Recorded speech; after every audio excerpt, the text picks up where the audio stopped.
Es sorprendente, pero el clima mediterráneo se extiende en zonas muy alejadas de nuestro viejo mar. A vista de satélite descubriremos territorios lejanos con formaciones vegetales muy parecidas. Las condiciones climatológicas han conformado ecosistemas semejantes en Norteamérica, Sudamérica e incluso en las lejanísimas tierras de Australia. Pero regresemos al entorno de nuestro mar. Es otoño. Después de un terrible verano por encima de los 40 grados, por fin llueve en la dehesa.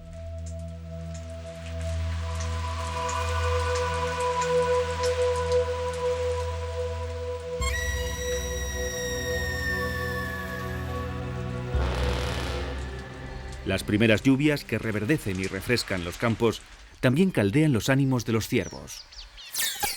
Busquemos en las llanuras y los fondos de valle. Desde allí, al atardecer, parten los desconsolados berridos que inundan el bosque. Las borrascas anuncian el celo de los venados, que comienza con los bramidos que recorren cada rincón del monte o la dehesa. Es, sin duda, el espectáculo más sobrecogedor del otoño mediterráneo. Durante varias semanas, todos los días, se estrena un atronador y desafinado concierto de galanes. Los ciervos se ocultan en la espesura o en las zonas más solitarias, pero al atardecer se reúnen en las rañas y los terrenos despejados. En el ambiente se palpa la tensión. Los grandes machos olisquean un aire cargado de hormonas. Sus poderosas musculaturas se aprestan tras las hembras receptivas o se tensan para el combate. Los galanes enarbolan las cuernas como banderines de guerra que demuestran su poder. En último caso, se convierten en las armas de torneos que decidirán quién es el más fuerte y, a la postre, quién cubrirá un mayor número de hembras. El más poderoso, el más aguerrido, transmitirá sus genes a una descendencia más numerosa. Cada tarde la excitación y la violencia se adueñan de los refrescantes anocheceres de la dehesa. Durante varias semanas, los combates se suceden por doquier hasta que anochece.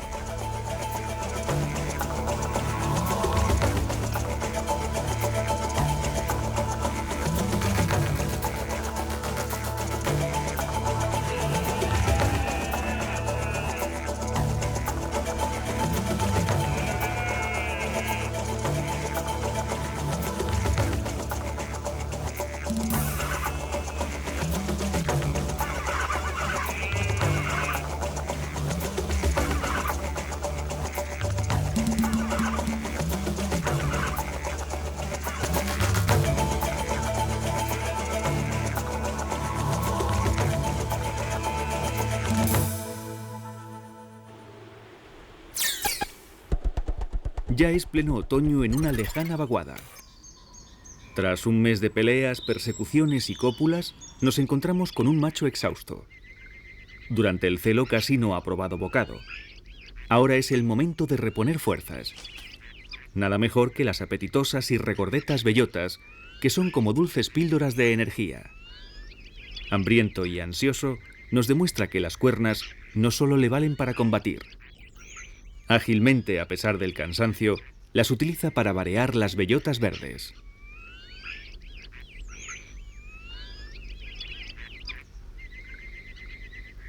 Precisamente a finales del otoño maduran las bellotas. Es la época de la montanera, cuando los ganados aprovechan para engordar y alimentarse a base de los frutos de las encinas. Las bellotas aportan a sus consumidores grandes cantidades de grasas e hidratos de carbono. Las extensas dehesas que todavía ocupan buena parte de la península configuran un paisaje en el que conviven los afamados cerdos de pata negra con multitud de animales silvestres. Precisamente estos cerdos, que suelen formar parte del paisaje, aprovechan de forma excelente las bellotas, que aportan el característico sabor de su carne.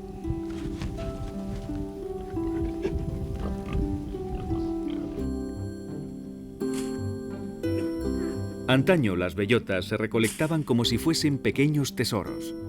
Con habilidad, el viejo ganadero maneja la zurriaga para cosechar los frutos de la encina.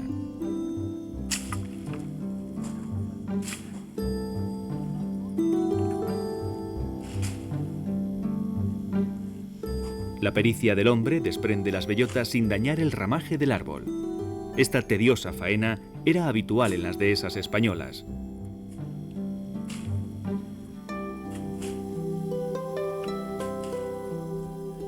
Con infinita paciencia se recorría el encinar para recolectar sus frutos. Se almacenaban las bellotas para todo el invierno y se impedía que los animales salvajes esquilmasen los frutos sin engordar a sus propios ganados.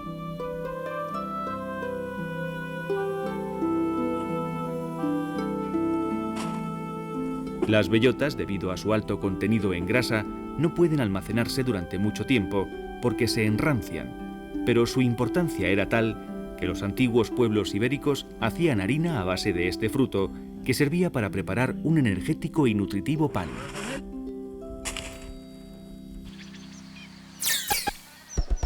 Entretanto, en la llanura el pulso de la dehesa sigue acelerado.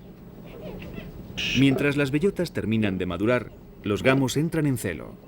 Los machos excitados emiten un grosero y ronco bramido.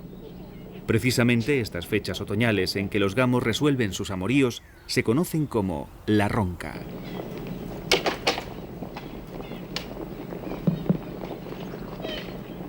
Los gamos tienen menor talla que sus parientes los ciervos. Son más sociables y dóciles, pero cuando llega el celo, los machos se muestran igual de agresivos. Enardecidos, agrupan al mayor número de hembras que puedan, con la esperanza de cubrir a todas. Cualquier macho que se acerque será considerado como un rival. Los más veteranos y experimentados mantienen tensas disputas. Miden su fuerza y su carácter con las enormes palas. Suelen ser escarceos y cruentos, pero el perdedor no duda en emprender una veloz huida ante el ímpetu del contrincante.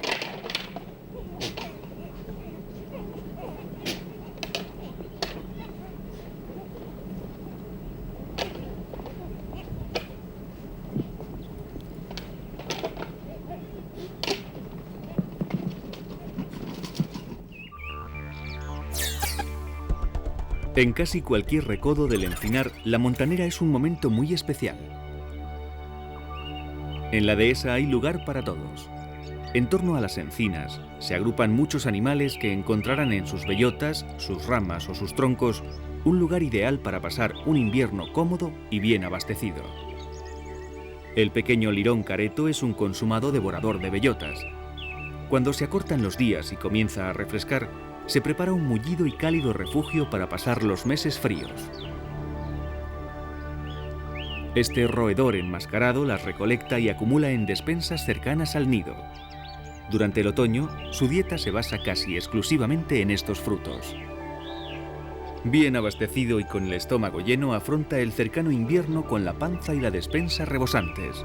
Su dulce y prolongado sueño invernal ya está próximo. Satisfecho, apostado junto a su nido, contempla cómo se acercan otros animales en busca de las deliciosas bellotas. No muy lejos del roedor podemos descubrir a las torcaces. Desde todos los rincones de Europa arriban cientos de miles de palomas torcaces. Tras su agotador viaje desde el norte, reponen fuerzas con nuestras bellotas. Con una ansia sorprendente, engullen de un bocado cada fruto, que provoca una desmesurada apertura del pico. La molleja musculosa y los granos de arena que suelen picotear les permite digerir un fruto de unas proporciones gigantescas.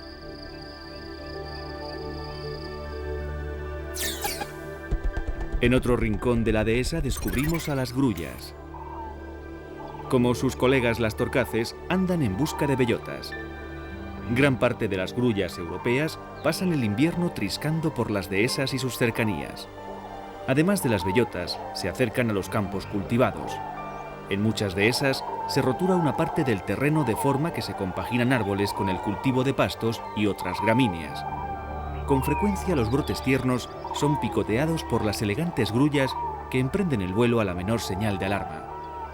Durante el invierno sus trompeteos son una música habitual en los encinares ibéricos.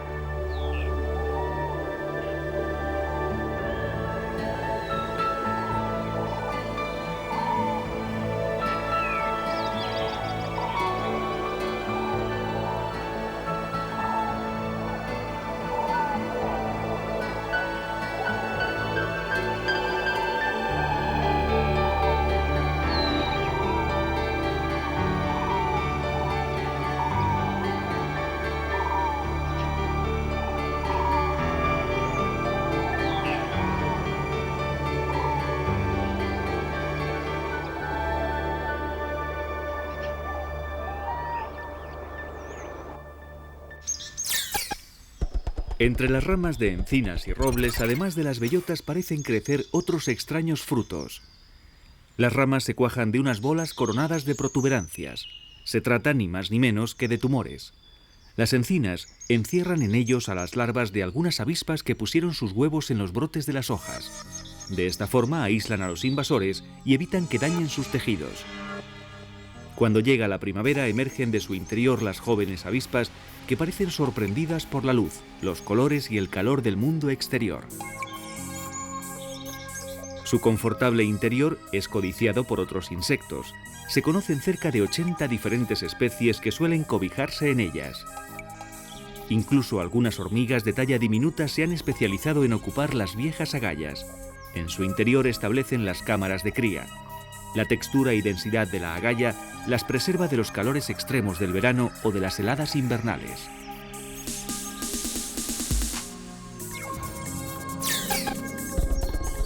En la fronda de la encina, en torno a las agallas, se suceden los visitantes. Los insectos no son los únicos que codician las agallas.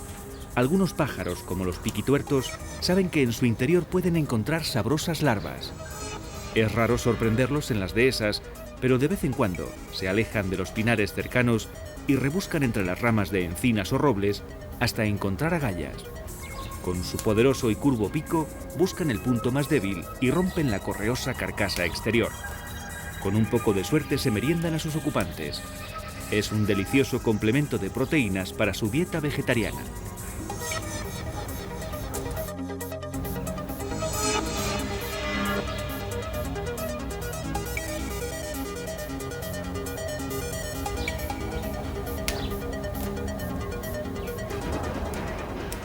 Por un fallo de cálculo, quizás llevado por el ansia de comer más larvas, el piquituerto pierde su agalla, aunque cerca tiene donde elegir el siguiente bocado.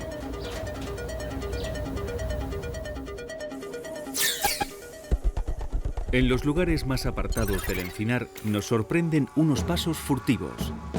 El lobo está hambriento. Su olor, su silueta, quizá un movimiento, pone en fuga a los precavidos gamos.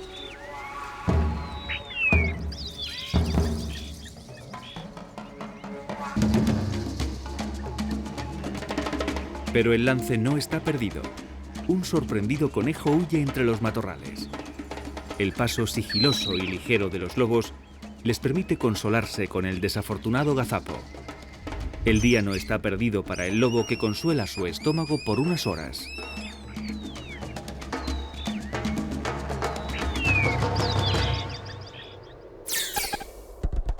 Lejos de allí, los hombres mantienen una estrecha relación con el paisaje.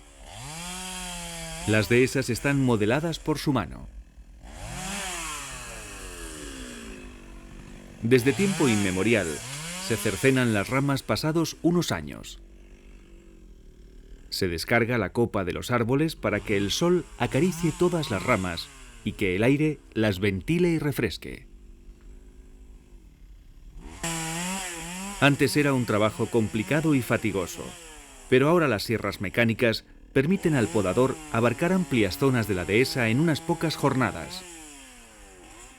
Una poda bien ejecutada puede producir en una encina el doble de bellotas para el siguiente año. Sin embargo, cuando las talas son abusivas, cosa bastante habitual, reducen la edad de la encina incluso en varios siglos.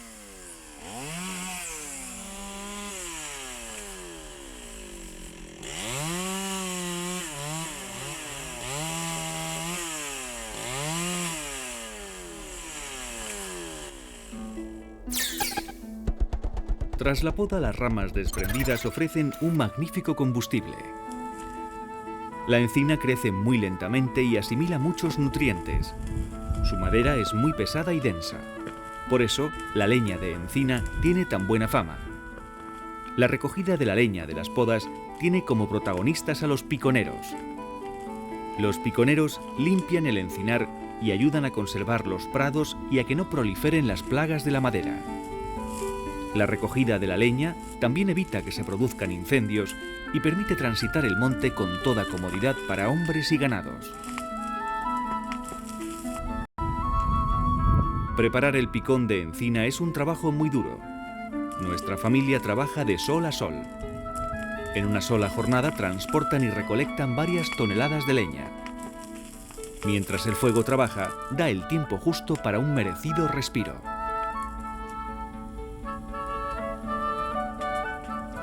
El piconero debe conocer todos los secretos del fuego, su aliado, que consume la leña en poco tiempo.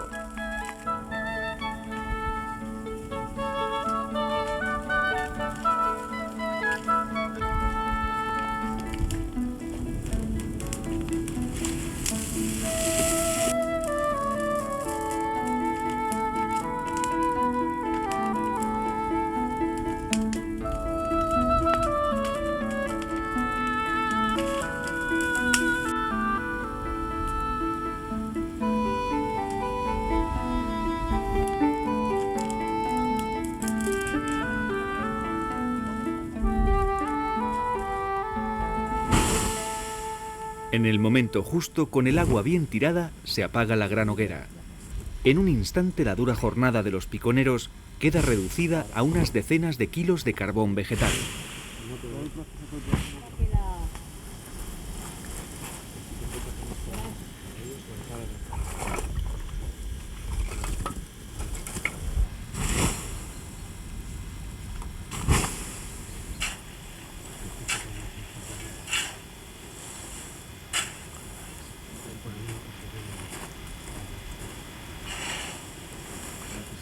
El picón y el carbón de encina eran otra de las aportaciones más útiles de la dehesa. Las chimeneas, los hogares y las calefacciones de pueblos y ciudades se abastecían de esta leña. La madera densa y dura de la encina se quema muy lentamente y desprende una gran cantidad de calor.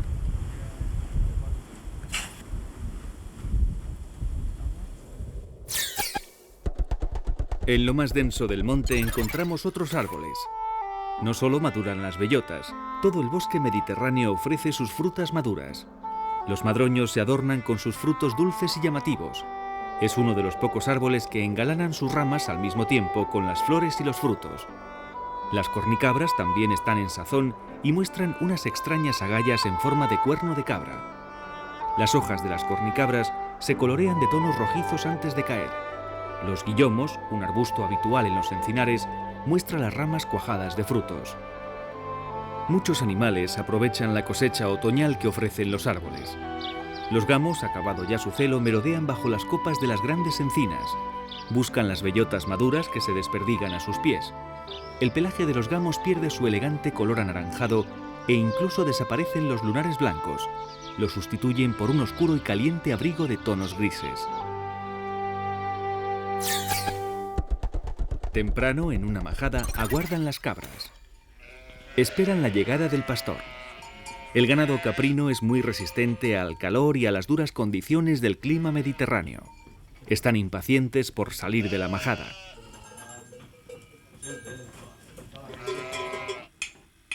En cuanto el pastor abre la puerta, se encaminan a las dehesas.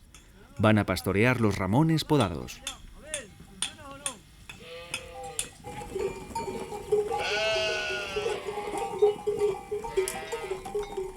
Todas las partes de la encina tienen provecho.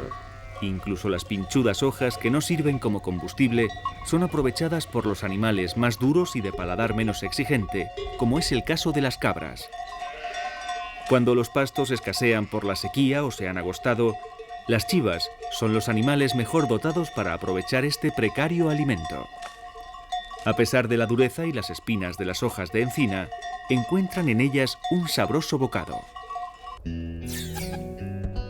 La primavera llega casi por sorpresa.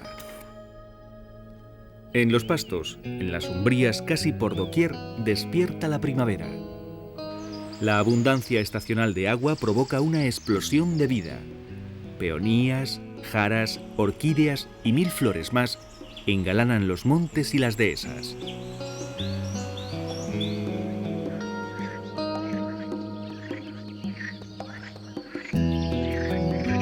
Incluso los esquivos anfibios aparecen en los rincones más húmedos. A finales del invierno, gamos y venados perdieron sus hermosas cornamentas. Ahora ofrecen una curiosa imagen con los incipientes cuernos a medio crecer, cubiertos de un fino terciopelo. Sin duda se encuentran indefensos, pero en apenas 4 meses, la nutritiva primavera les permite reponer su cornamenta.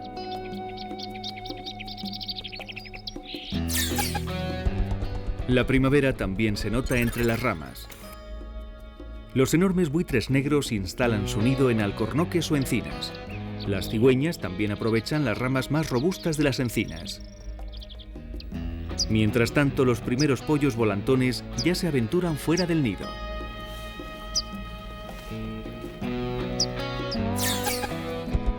Las llanuras y las rañas ofrecen sus mejores pastos. Es el momento de la fertilidad. También nacen ahora los gabatos. Durante los primeros días mantienen el paso inseguro y tambaleante.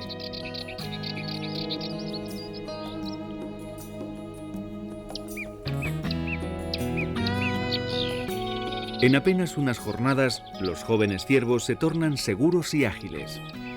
Acompañan de cerca a sus madres, pero no pierden ocasión para corretear y perseguirse a su aire.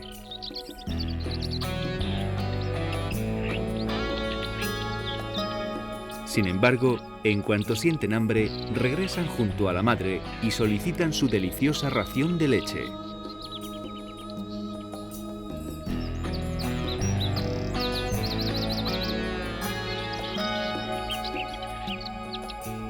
Todas las tardes, en la hora más fresca, cuando languidece la luz, machos, hembras y crías se reúnen en los pastizales más jugosos. Deben aprovechar la benignidad de la primavera y la abundancia de comida antes de que arrecie el calor. En la dehesa hay espacio para todos. El bosque domado por la mano del hombre es el albergue de varias razas de ganado adaptadas a los rigurosos y cambiantes paisajes de las dehesas. Como si fueran aves migradoras, las ovejas pasan aquí el invierno y la primavera, aprovechando los pastos abundantes y jugosos. Junto a ellas sobreviven viejas razas de ganado vacuno como las vacas retintas, capaces de soportar los meses de estiaje.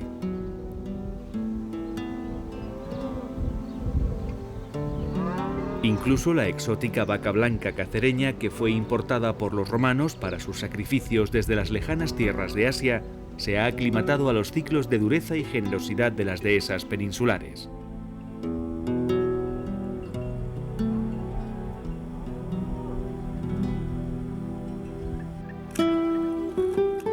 Pero las recias mesetas se convierten en resecos parajes durante el verano.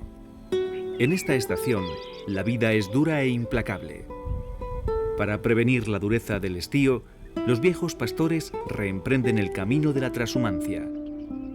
Recuperan los pasos andados durante miles de años para llevar a sus ganados a las frescas tierras del norte, donde las montañas guardan los prados más jugosos y tiernos. Aún hoy, en los albores del tercer milenio, quedan hombres duros que parten de las dehesas del sur con sus vacas bravas de regreso a los frescos cuarteles del verano. Preparan el viaje a conciencia. Los terneros recién nacidos, incapaces de soportar el esfuerzo del viaje, son transportados a lomos de caballo.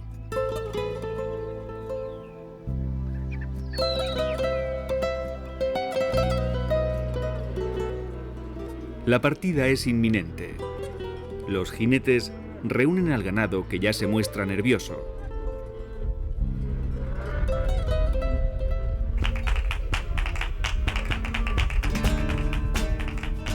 Se suceden las galopadas hasta agrupar a todas las reses.